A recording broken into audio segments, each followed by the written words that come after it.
السلام عليكم ورحمة الله وبركاته. أهلا ومرحبا بكم في فيديو جديد على قناة معلومة مع حليم. نتحدث في فيديو اليوم عن أفضل الدول للهجرة.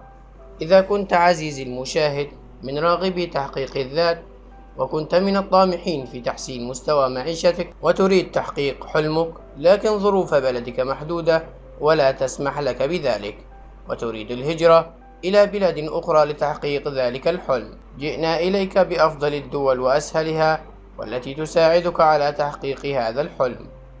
هناك بعض الدول التي تسهل لك الهجرة إليها، نذكر منها إجمالا على سبيل المثال: سويسرا، كندا، ألمانيا، بريطانيا، اليابان، السويد، أستراليا، أمريكا، فرنسا، هولندا. ونتعرض عزيزي المشاهد في هذا الفيديو بشكل تفصيلي إلى سبل الهجرة إلى سويسرا.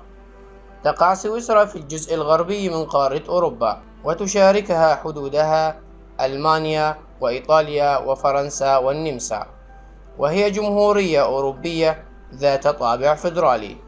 والمعروف عن سويسرا أنها تنبذ الحروب، وتتميز بتطبيقها الديمقراطية، واللغة الألمانية هي لغتها الرسمية، وتوجد بها العديد من المنظمات الدولية مثل الصليب الأحمر.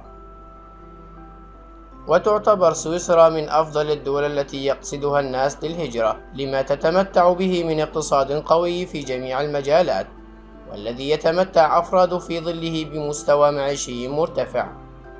أما عن طرق الهجرة إلى سويسرا فتوجد العديد من الطرق، نذكر منها: الهجرة عن طريق تأشيرة سياحية، حيث يتم الحصول على التأشيرة السياحية إلى سويسرا، وعند الوصول يتم تقديم طلب اللجوء، ولكن الحصول على هذه التأشيرة له بعض المتطلبات والشروط. فحتى تحصل على تأشيرة سويسرا يجب أن تكون مالكا لجواز سفر ساري لمدة عام على الأقل، وبه صفحتين فارغتين، وصورة شخصية حديثة بخلفية بيضاء واضحا الوجه فيها كاملا، والقيام بتعبئة استمارة طلب تأشيرة سويسرا، والحصول على تذكرة طيران ذهاب وعودة، وحجز فندق، والحصول على تأمين شخصي لكل الدول الأوروبية يغطي فترة السفر، وكذلك تسديد رسوم التأشيرة إلى سويسرا، واستخراج كشف حساب بنكي عن آخر 6 أشهر.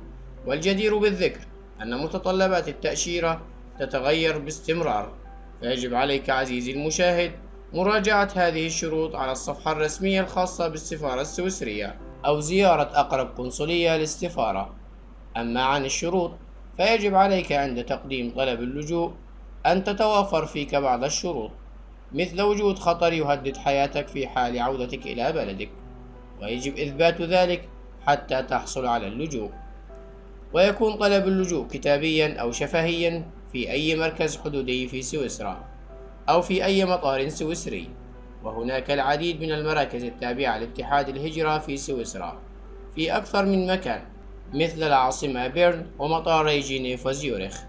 أما عن الطريقة الثانية فهي الهجرة إلى سويسرا للدراسة. تضم سويسرا أفضل الجامعات، حيث توجد بها جامعات مصنفة من أفضل 30 جامعة بالعالم، كجامعة الاتحاد السويسري للتكنولوجيا في زيورخ. لذلك يقصدها العديد من الطلاب على مستوى العالم. ولكن هذه الطريقة في طلب الهجرة إلى سويسرا مقتصرة على فئة الطلاب فقط، بداية من الحصول على شهادة الثانوية العامة إلى الحصول على درجة الدكتوراه. وجدير بالذكر أنه قبل التقدم إلى السفارة السويسرية بطلب الهجرة يجب أن تقوم بتقديم طلب الدراسة إلى الجامعة التي ترغب بها، وتقديم كافة الأوراق للموافقة على طلبك.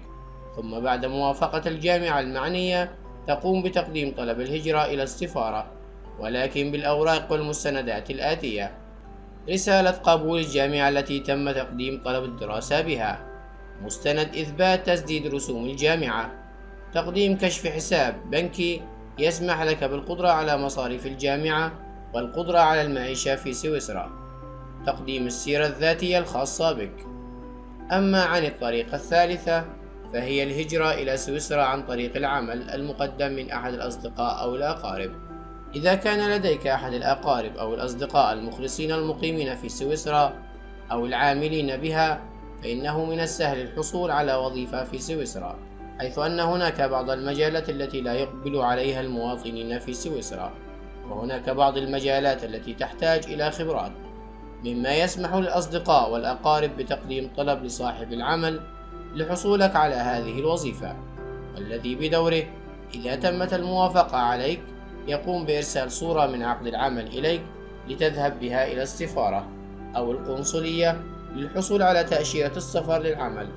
وتعد هذه الطريقة من أسهل الطرق للهجرة إلى سويسرا، ولكن تكمن صعوبتها فيما إذا كان لديك صديق مقرب أو لديك أحد أقاربك. وهناك طريقة أخرى للعمل، ولكن هذه المرة عن طريق الإنترنت.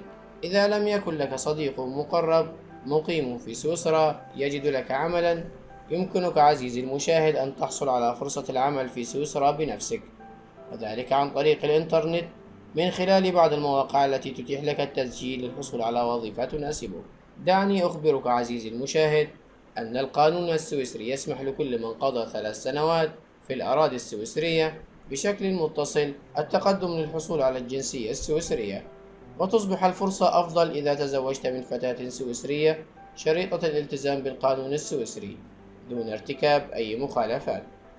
إذا سمعت من شخص مصطلح قرعة الهجرة إلى سويسرا مثل برنامج الهجرة إلى أمريكا، فاعلم بأنك أمام شخص محتال أو لا يعرف شيئا عن الهجرة إلى سويسرا، لأنه عزيزي المشاهد لا توجد أي قرعة أو برنامج هجرة عشوائية كالذي تقيمه الولايات المتحدة الأمريكية. إذا أعجبك الفيديو لا تنسى الإعجاب بالفيديو، ولا تنسى الاشتراك بالقناة وتفعيل زر الجرس. إلى اللقاء في فيديو جديد. لا تنسوا تضغطوا اشتراك وعلامة الجرس ليصلكم كل جديد.